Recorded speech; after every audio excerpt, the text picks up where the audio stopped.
So first, I'd like to acknowledge the traditional owners of the land on which we're gathered and pay my respects to their elders past and present.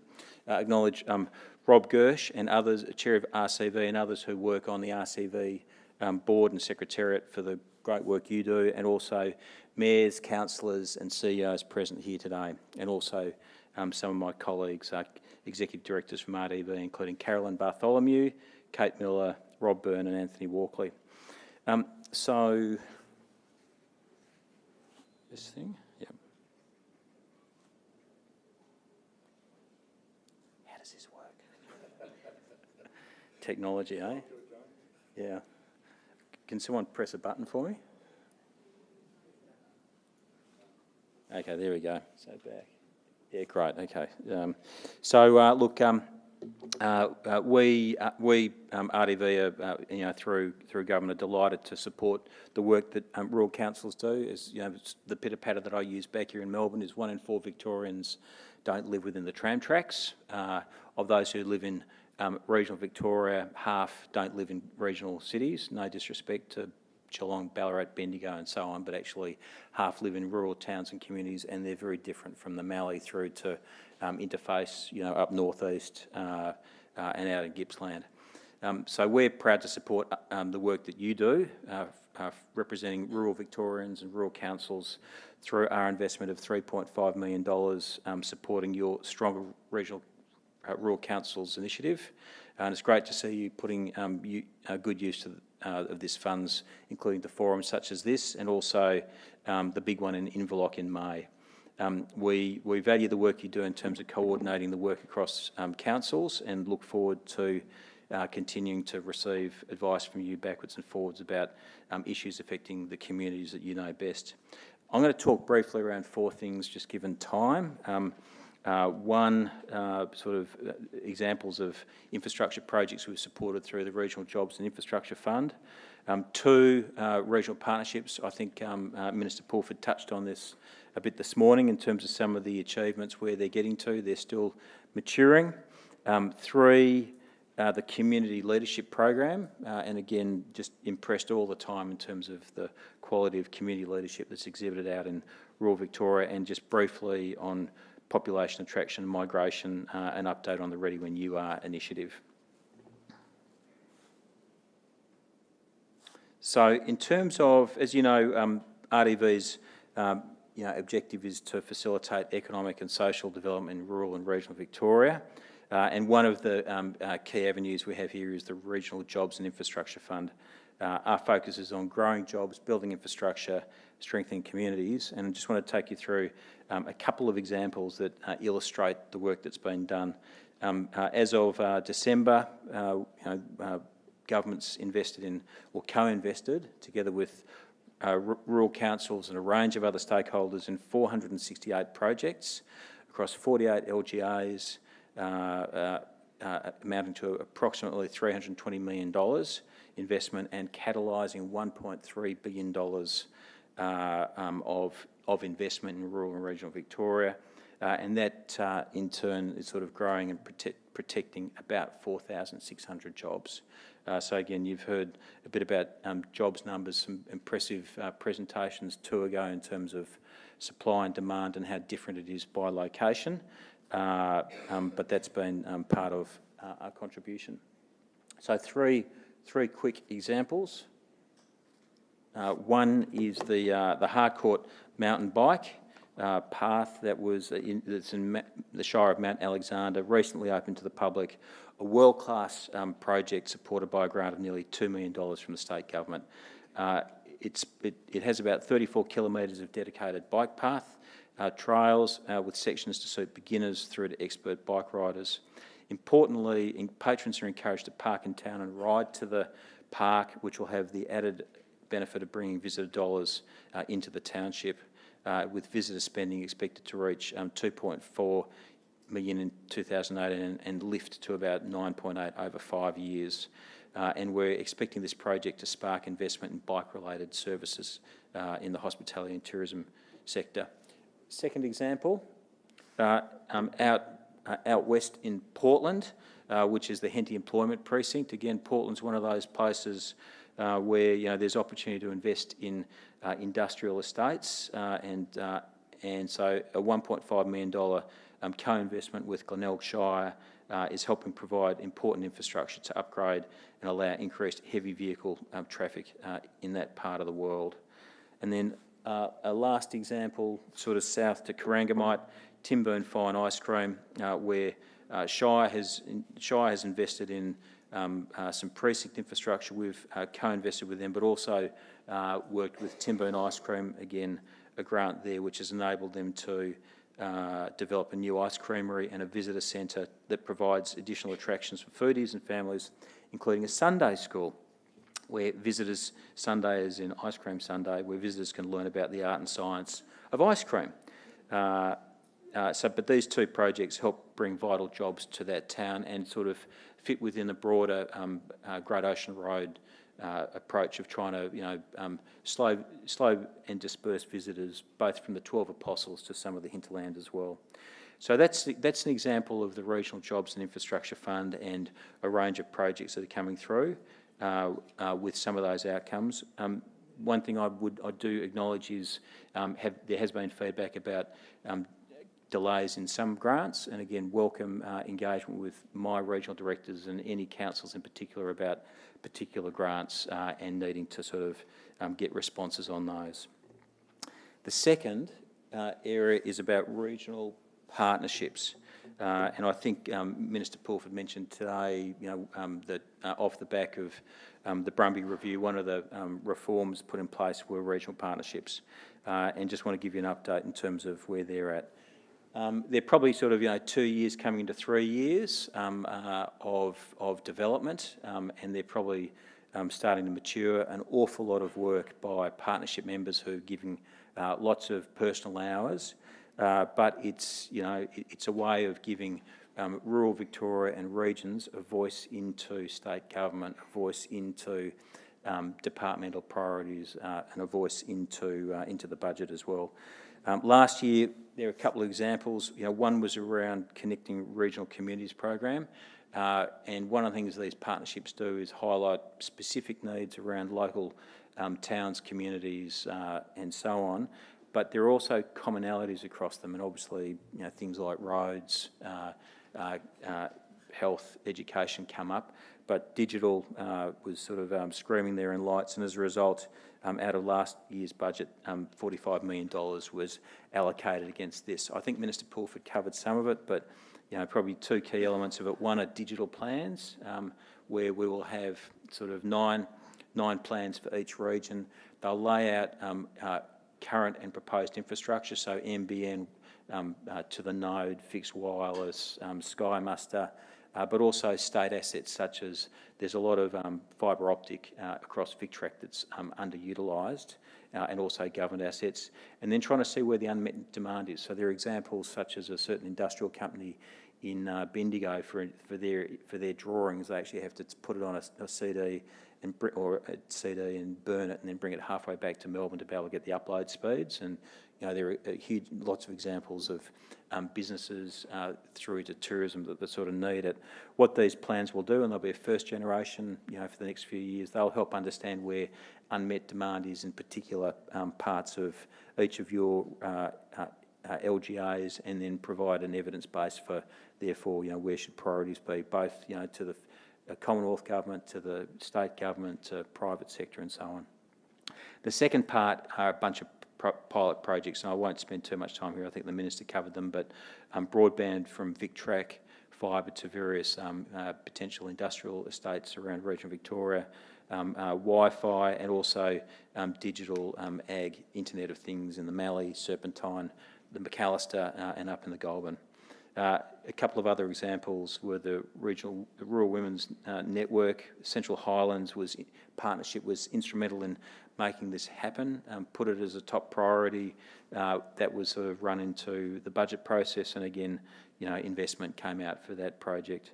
Of the $29 million, other initiatives included $12 million for northeast tracks and trails, both extending the bike path from Beechworth to Yak, putting more nodes in the bike path into Bright, but also money for above the line and below the line advertising. So one of those things where you can see the opportunity, but it needs funding and then coordination with councils, Visit Victoria and others to bring that to life, and a range of other ones. One last one, which is probably a favourite of mine, $2.3 million for the Robinvale Community Hub.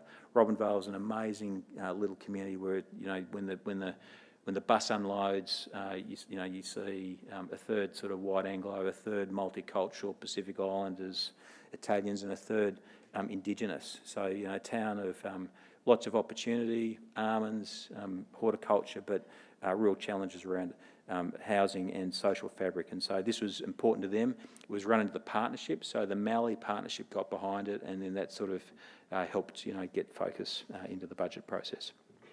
And again, not to mention other investments around rail infrastructure, tax relief for regional businesses, and the homeowners grant. Third out of 4 is the Community Leadership Program. RDV, through RGIF, provides, has continued to provide, and this has been over successive governments, funding to 10 regional community leadership programs about supporting emerging leaders across rural Victoria. The program now has an impressive 3,500 alums in the region, and again, we feel that there's still good opportunity to leverage that leadership capital. At the last local council elections, 35 grads of the program, hopefully some here today, were elected to local government office, including mayors and deputy mayors. And across the leadership program, and CEOs too, thank you. And across these leadership programs, the consistent message we get is not just the immense value in terms of training and development, but also the networks that they provide. And then lastly, ready when you are. So, and I caught the tail end of 2 presentations ago about regional migration and population attraction. The thing that strikes us is just, I think 2 speakers ago really got into it, is just how different parts of Victoria are. So, you venture further out, such as Mildura, Horsham, Warrnambool for sure, East Gippsland and parts. There's actually a deficit of people versus jobs, and Stawell, a terrific example, where there's no quick fix here, but raising awareness through to secondary migration for humanitarian settlement and others are important. As part of that, there's the Ready When You Are campaign, which was launched by Minister Pulford and the Treasurer about, I think it was June last year, but it's effectively a targeted social media and digital advertising campaign that continues in Melbourne, promoting regional Victoria as an ideal location to move to. It's helping create better awareness in Melbourne of the great things that we already know. It uses real case examples, so we now have 9 real case examples across each of the 9 regions to show, and these are featured on Facebook and the website. It also has 2 things. It has by region, we have an agreement with seek.com where you can go on into the region and then see what are the current on seek.com available jobs, and then also it connects through to each of the 49 council pages too. So trying to use that as a bit of an interface into each of your councils and regions. It complements other work that we're doing around infrastructure and job growth through the Regional Jobs and Infrastructure Fund. And to date, we've had good momentum with videos being viewed over 250,000 times, and this continues to drive website visitation. As expected, promoting jobs remains most popular with the target audience of 25 to 40-year-olds as they seek affordable housing, a more balanced lifestyle, and a young family. So to close, I've covered 4 things: Regional Jobs Infrastructure Fund and some of the infrastructure grants and other grants that are underway. Secondly, regional partnerships and where they are at their stage of evolution. Thirdly, the important community leadership program, and lastly, under the banner of population attraction, the Ready When You Are campaign. To close, our role, Regional Development Victoria, is Victoria's regional economic and social development agency. We aspire to help you and everyone else make regional Victoria and rural Victoria a better place to live, work, invest and do business by growing jobs, building infrastructure and strengthening communities. And just in closing, we value our relationship with each council here in the room. We value our relationship with Rural Councils Victoria and think we play a role amongst others to help shine a light and be an advocate across Victorian government for rural councils and rural Victorians. Thanks, Rob.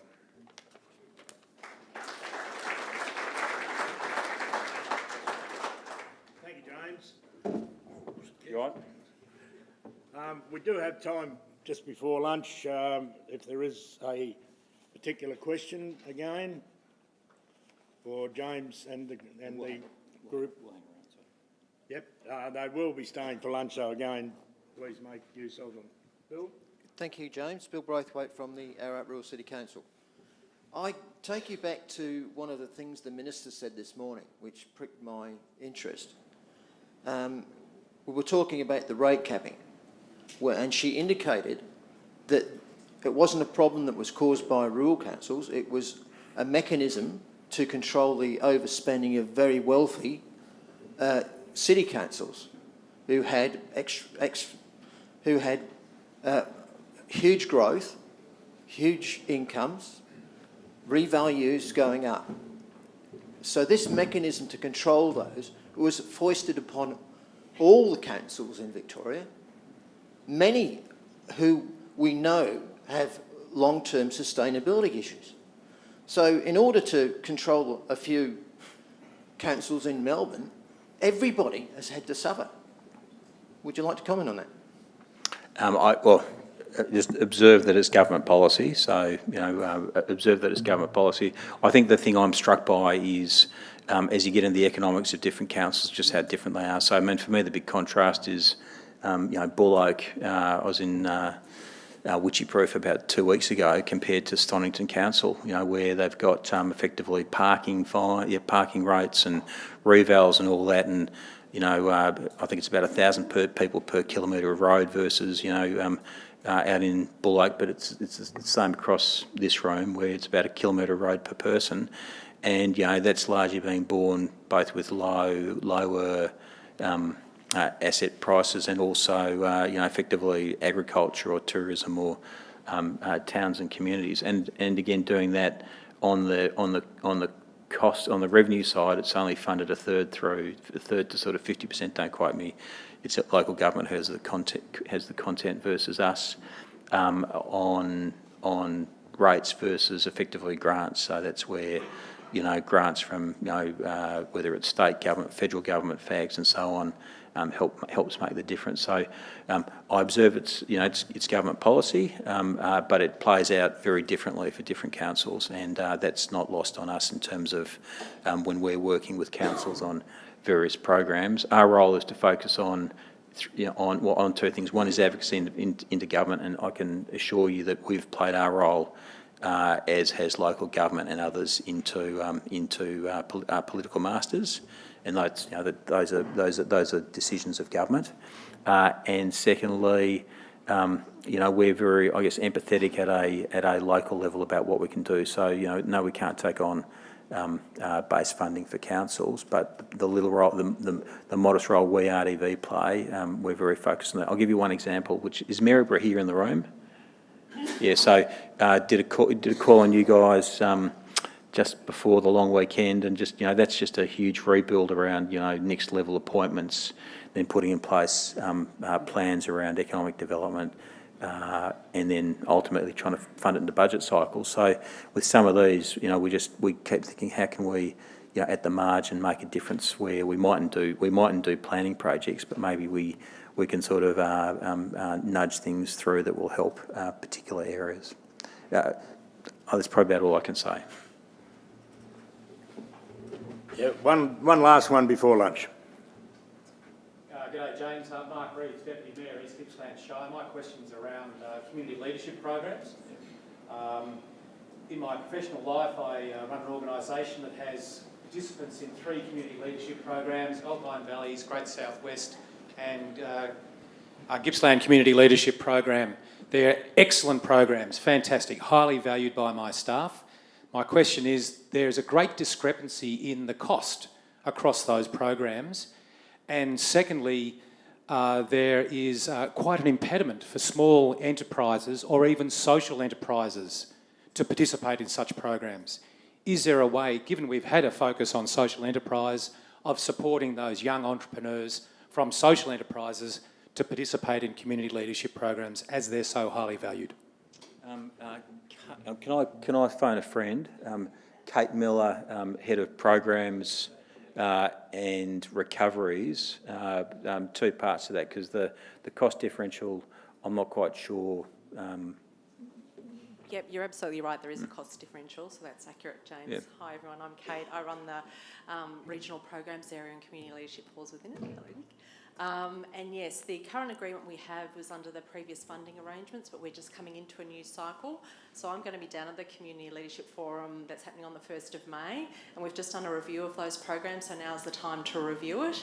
Some of those arrangements, can I say, are legacies of how some of those first leadership programs were funded, and then the newer programs coming in behind them. So now is absolutely the time to look at those funding arrangements, and particularly as we go into this part of the cycle that everyone will be aware of, to get those commitments made and get those arrangements in place.